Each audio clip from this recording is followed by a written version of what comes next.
This news program is proudly brought to you by Smart Start Breakfast Biscuits and Now Biscuits.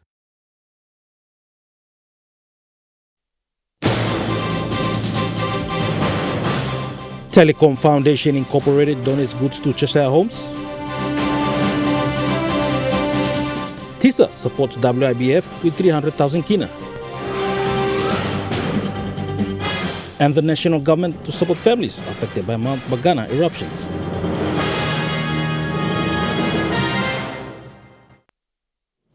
Good evening, you're watching National Emtv News. I'm Malcolm Wyra. Thank you for joining us. Telecom Foundation Incorporated has donated goods to the Cheshire homes today in Port Moresby. This is part of Telecom Limited's community obligations. According to the officer in charge of the Telecom Foundation, Benjamin Moses, the foundation was established in 2010 and has supported over 100 schools in the remotest parts of the country. Throughout the nation, we have supported more than 100 schools, and money mipla spending long this plow schools over 10 million. Kina mipla been spending na supporting all schools. Some plow schools tablo remote areas, they lack in government services like books and all these ones. We do support them. Not only books and all these ones, but we support them with computers, tablets, even building their classrooms and computer labs as well. And under educational program, e-learning program. For Cesare Ohms, the foundation has been supporting them for many years. Today, the foundation donated food items worth 1,000 kina under the humanitarian program. Telecom Foundation decided to support this organization every year, and this year we are here today. And Mibla Kisimol Kaige come worth over 1,000. We are not money-making body, but lig mipla mama company give mipla and mipla sa skelim na mipla sa putim kolong wane map em needs a stop. So mipla looking mosem this organization em got needs, so mipla putim over 1,000 kinalong. All this pla kaike where you bla ba kisim na help mol picnic stop ya. Mr. Moses also revealed that they have been aiming to expand the foundation's vision so to help those that are in need across the country. Sharon Engnui, National Emtv News. Teachers Savings and Loan Society today made a sponsorship of 300,000 kina to the Department of International Trade and Investment. This is to support its upcoming global event, the World Indigenous Business Forum, which will take place in Port Moresby in October. This sponsorship makes TISA the platinum sponsor for the WIBF, as the event is of global importance. Presenting a check to International Trade and Investment Minister Richard Maru was CEO for Teachers Savings and Loan Society Michael Coyson, who added that supporting the global event is no mistake, as TISA is an indigenous business owned by Papua New Guineans. He said the event is also good not just for TISA but for many other local Papua New Guinean businesses in the country. And we're also very grateful indeed for accepting our platinum sponsorship for this very remarkable and important event. We're happy to be a platinum sponsor for this event. The World Indigenous Business Forum serves as a beacon of collaboration, knowledge sharing, and empowerment for indigenous businesses and communities. And TISA is proud to support this initiative, and proud to support the Minister and the Ministry, because TISA also is an indigenous business. Minister Maru thanked TISA for their support and looks forward to having TISA also showcase its brand and products to other international companies. We have the plan is to have 600 official delegates from across the world and from Papua New Guinea. Like I said, it's the most biggest event after APEC, where the world is coming. We have the police have put together a security plan, and basically the government has released its funding as major sponsor. The government and NCDC has come on board.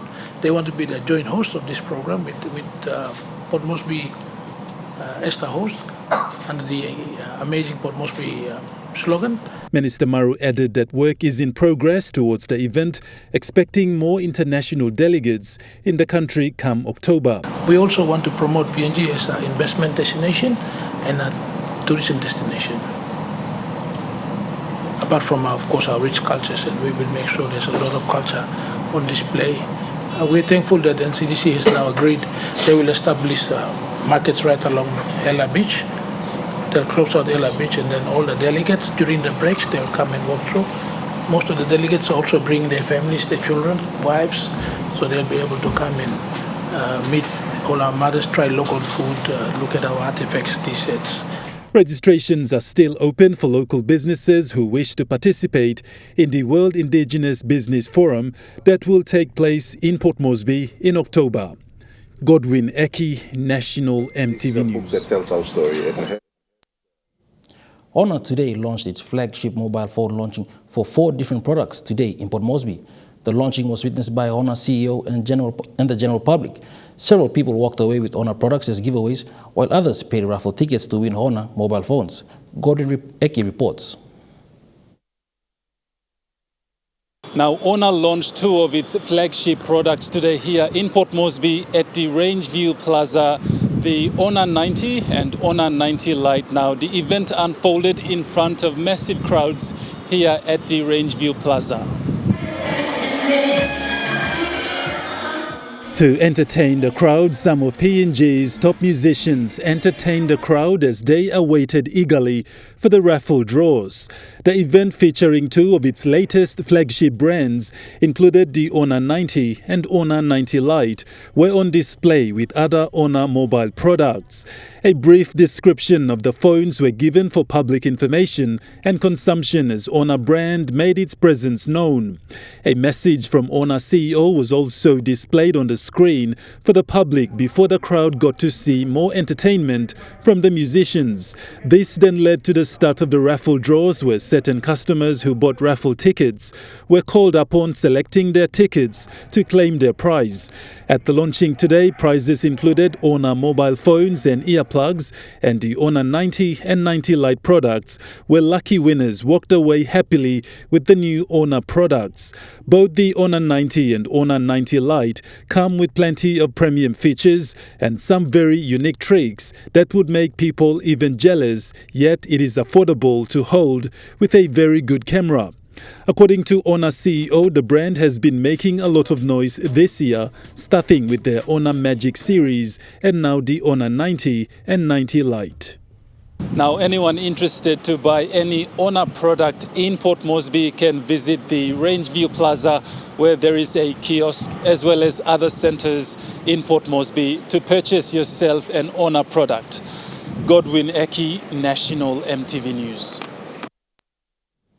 The national government, through its minister responsible for Bougainville affairs, Manasseh Makiba, is scheduled to deliver upon his commitment of a 1 million kina check as assistance towards families affected by the recent Mount Bagana eruption in Torokina, North Bougainville. Minister Makiba said the check has been paid to the Bougainville Disaster Relief Trust account. Minister Makiba is expected to present the check in Bougainville next week. President of Autonomous Region of Bougainville, Ismail Toroama, whilst welcoming this news, extended his gratitude to the national government. President Toroama said this financial assistance will greatly help displaced families in the Wakunai and Torokina districts that are badly affected by the recent Mount Bagana volcanic eruption. It is understood there is much to be done to assist displaced families currently living in care centers in Torokina and Wakunai respectively. The official check presentation and handover ceremony is expected to be held in Buka next week Wednesday, to be received by President Toroama, ABG's Minister for Community Government Theonila Matbob, and the people of Bougainville. Natasha Ovoy, National Emtv News. The National Fisheries Authority is looking at expanding its reach in supporting locals who are interested in aquaculture in PNG. This was revealed by the NFA's Managing Director, Justin Ilakini, yesterday during the official launch of the Uncle Organic Fish Farm in Port Moresby. According to the Managing Director of the National Fisheries Authority, the NFA is on the lane to broaden their focus to create more opportunities going forward. Justin Ilakini yesterday revealed that approval has been given by the board for NFA to boost their effort to supporting aquaculture across the country. On Friday last week, we had our board meeting. I took a paper before the board and I got approval that we're going to step up in our efforts to support aquaculture projects such as this. He further stated that various facilities will be upgraded to supply those tapping into fish farming.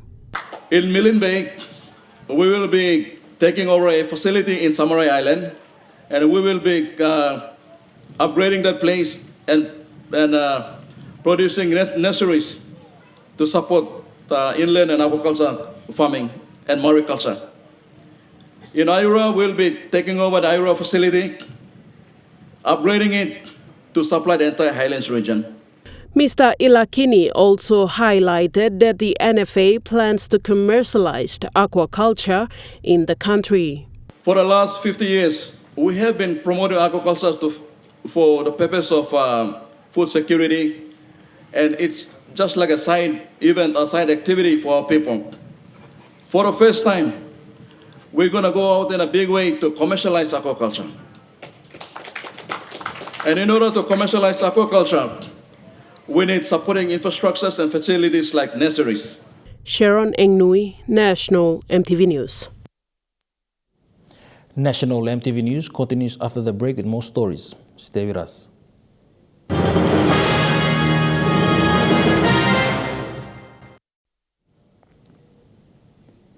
You're watching National Emtv News.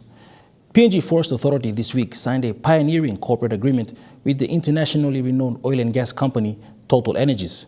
Managing Director for the National Forest Services, John Mosoro, said that the cooperative agreement paves way for PNGFA to champion efforts towards securing land for reforestation and afforestation, which is to plant trees on the grasslands of our country.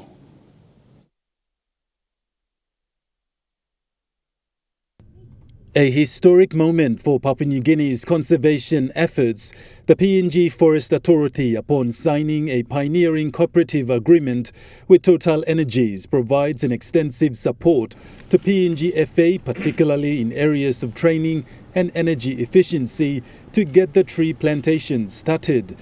The cooperative agreement paves way for PNG-FA to champion towards securing land for reforestation and afforestation. According to the Managing Director for PNG-FA, John Mosoro, the Operation Painim Ground, Planim Diwai, or Secure Land and Plant Trees, is a program which is a flagship government policy. The cooperative agreement itself paved the way for PNG-FA to be the champion in work towards securing land for reforestation and afforestation, planting of trees in our grassland in the country, and with the cooperative support and the undertaking by Total Energy to support PNG-FA in terms of training, especially in the government policy. We talk about Painim Ground Planning DY. That's one of the initiatives we are now going to signing the state with a big company to hold our hands together. We started as a pilot project, nature-based pilot project, and we see how it performs. We can replicate the same in other parts of the grassland in the country. Mosoro added that as a nature-based, non-binding agreement to PNG-FA to also go into other projects with Total Energies.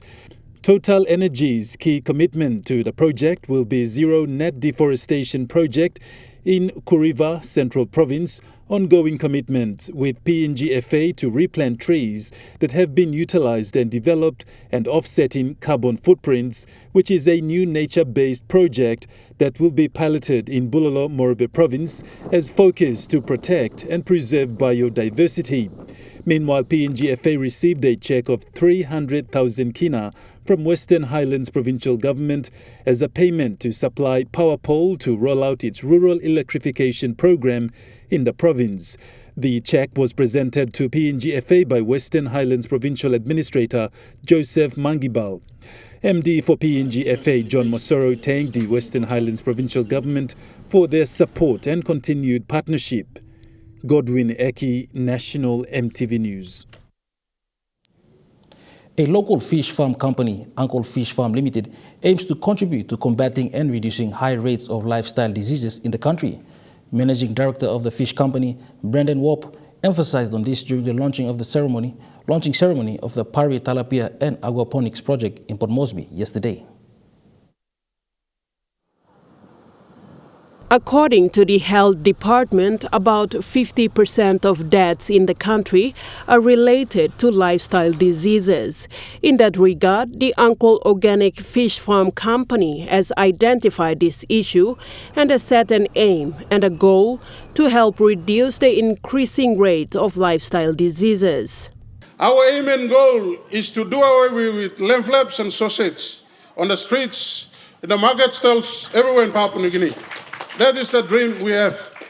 Mibla plenty belong all business leaders, political leaders, all educated elites, plenty belong all early dialogue lifestyle disease. That is why Uncle Fish Organic Farms Limited is a company that is promoting everything that can be grown organically in our own land, where all papa na tumbuna kagena grow long and mibla kagena grow long and mibla I supporting this la. Long all kata man ikan kage all organic kage belum miblayat. You know want them fertilizer, you know want them all chemicals so can kage. Long good belum miblayat belum mibla, and at the same time mibla like him also a family can have a decent meal.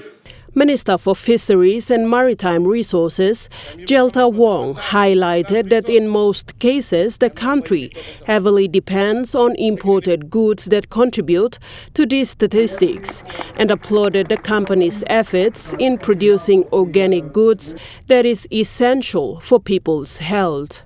But the time you miss a depend on imports. In one plamoon, you can get 120 container of lamb flaps come to Narplahap come here. Now lamb flaps are working on them. Lamb flaps by giving you cholesterol, by giving you heart attack, by working diabetes, all this like kind of something. But you make working kakai blow you me doesn't fish. The Uncle Fish Farm is promoting organic goods to ensure citizens live a healthier lifestyle. Sharon Engnui, National Emtv News. As part of its capacity building, Port Moresby General Hospital has sent a contingent from the oncology unit made up of medical physicists and radiation therapists to New Zealand to undergo training in advanced procedures and technologies applied in cancer treatment. Prior to that, 4 oncology nurses went for an attachment with the University of Canberra in Australia for a month to undertake a class. Exposure training after having completed their radiation oncology program online. POMGen CEO Dr. Paki Molumi acknowledged the Department of Personal Management for approving cancer positions, which these trained personals will be attached to when the cancer center is completed and in operation. The 2023 Garamulten Mambu Festival is set to take place on the 31st of August to the 2nd of September. A total of 30,000 kina was presented to the head of the Isipik provincial government in support of the festival, which will take place in Wewak, Isipik province.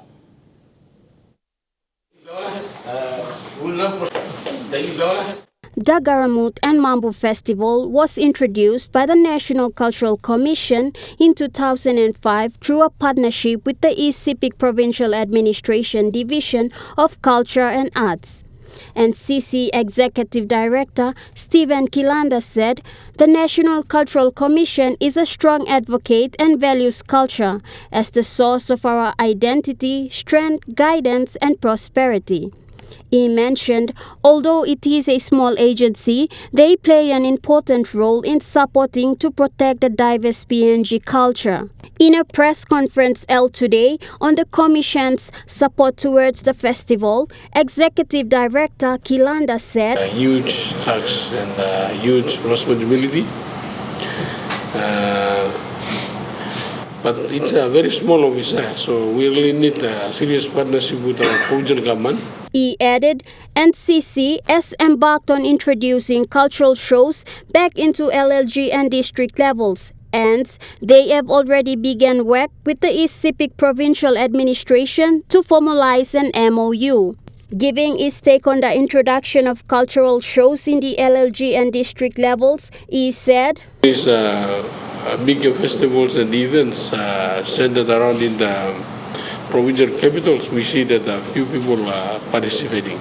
Same old people are participating. Here, same old people are participating. And then while doing that, they are commercializing these things. We're giving them prizes, and then they go back, they come back the next year, so on and on. So what the Commission is doing is that we are bringing the festivals and cultural shows down into the rural settings. Gladys Kila, National Emtv News. East Sepik governor speaks highly on the planning of tourism, arts and cultural activities. He says such activities must be planned well to cater for itself.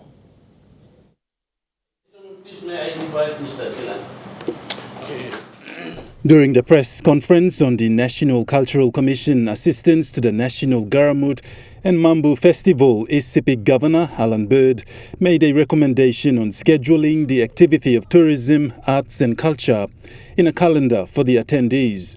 We keep talking about tourism and all these other activities. We've got to tie it in. And if a visitor comes to PNG, they need to see a calendar, and then they can decide, where they want to go, what they want to do. Otherwise, they're wasting their time here. They're wasting their money to come here. Papua New Guinea is not an easy place to come to. But Governor Bird says cultural shows will attract tourists and revenue if it's planned and scheduled properly. For me personally, I'd love to see other people outside of Papua New Guinea, and even Papua New Guineans themselves, traveling to these activities, so that provides the money for us to continue to support those activities.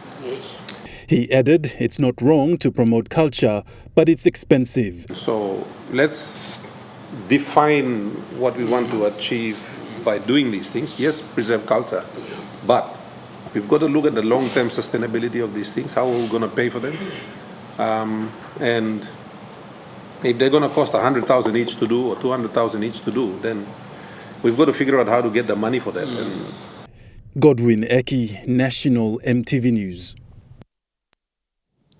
3 students from the Kiunga Secondary School in North Fly District of Western Province were the proud recipients of merchandise from Octeri Mining Limited. The students received the gifts following their participation in a business proposal essay competition conducted during the World Environmental Day, themed Solutions to Plastic Pollutions, which was observed on June this year. The students received their presents at the Kiunga Secondary School yesterday. They challenged the Tabubil Secondary School students and did well in the essay writing. The essay writing was based on solutions to plastic pollution, stating how best people can recycle and reuse plastics to safeguard the environment in the local communities. Pleased with the work of students, stating that such collective and innovative ideas submitted by students can be considered to protect the environment. A senior environment officer from the company, Jessica Balbis, says creating environmental awareness within the communities on global issues is important for locals to understand and informing them of the human activities and its effects affecting the environment. This year, Octeri Mine, under its environmental department, ran a business proposal competition in 2 secondary schools in the province. We had this year Tabubil Secondary School competing and Kiunga Secondary School competing, and we were very impressed with all the submissions, especially for Kiunga Secondary as well. So we are grateful to be here today and to present the prizes to the students today. 2 grade 11 students, Grace Giru and Moses Tami, and a grade 12 student, Lemek Kwano, received OTML merchandise for their participation in the essay competition. Octeri Mining Limited is looking forward to involving secondary and primary schools in the North Fly District to participate more on such inter-school competition in the coming years. Meantime, teaching and learning activities at the Kiunga Secondary School continues as normal. Despite the current dry weather conditions experienced in the Western Province, teachers are continuing to teach to ensure students are educated. Lindy Suharupa, National Emtv News. Now we take a look at the Nest Fund market report. The kina closed unchanged at $0.2770 in the interbank market. At BSP, your kina was buying $0.2695, $0.4175 Australian dollars, $0.2418 euros, 38.98 Japanese yen. Looking at the commodity prices, at New York closed, gold is trading lower, coffee closed higher, cocoa closed higher, copra closed lower, palm oil closed lower, crude oil is trading higher, and copper closed higher.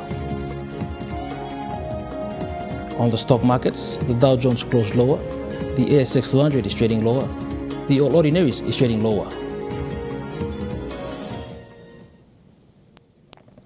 National MTV News continues after the break with True Guys Sports. Stay with us.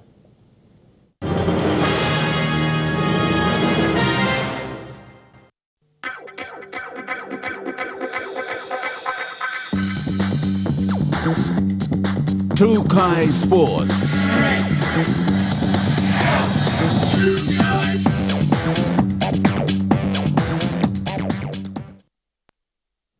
Welcome to True Guys Sports. The Sepik River 5-day tournament was launched yesterday at the Angoram Station Field in Sepik Province. This comes as a program under the New Look concept launched in the district 3 months ago.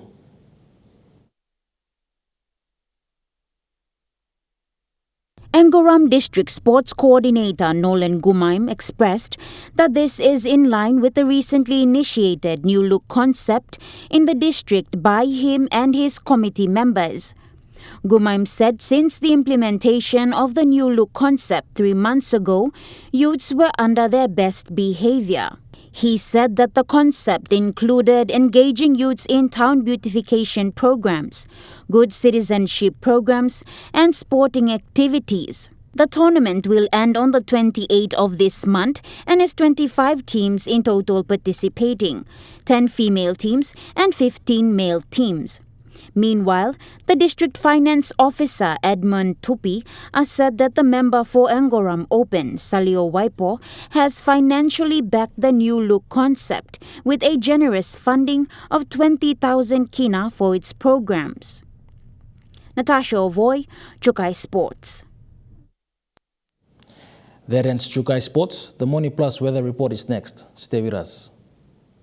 Chukai Sports.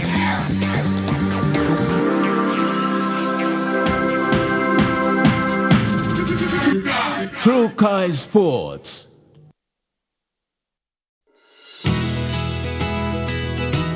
This weather update is proudly brought to you by MoneyPlus, with you always.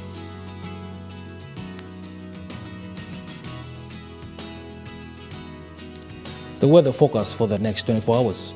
For the southern region, Port Moresby City, partly cloudy and windy. Daru, windy with stormy showers. Kerama, cloudy with a few showers and rain drizzles. Alatau, partly cloudy with a few evening showers. And Port Modeta, cloudy with few showers and rain drizzles. Looking at the Momasa region, Lay City, occasional rain showers, then mostly cloudy. Medeng, partly cloudy. Wewak and Vanimo, partly cloudy with few showers and possible thunderstorms. Looking at the New Guinea Islands region, Lorengau, rain showers and thunderstorms. Kaving, partly cloudy with a shower or two. Kokop and Rabaul, cloudy period with few showers. Kimbe, cloudy with occasional rain showers and thunderstorms. And Buka, cloudy with rain showers and thunderstorms. Looking at the Highlands region, Mount Hagen City, cloudy period with few afternoon showers. Goroka and Kundiawa, cloudy with some showers. Mendi and Wabek, cloudy with few showers.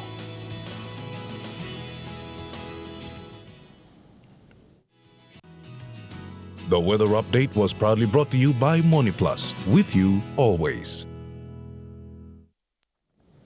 And that wraps up the news, sports and weather for Friday, the 25th of August, 2023. From all of us here, pleasant viewing. Bye for now.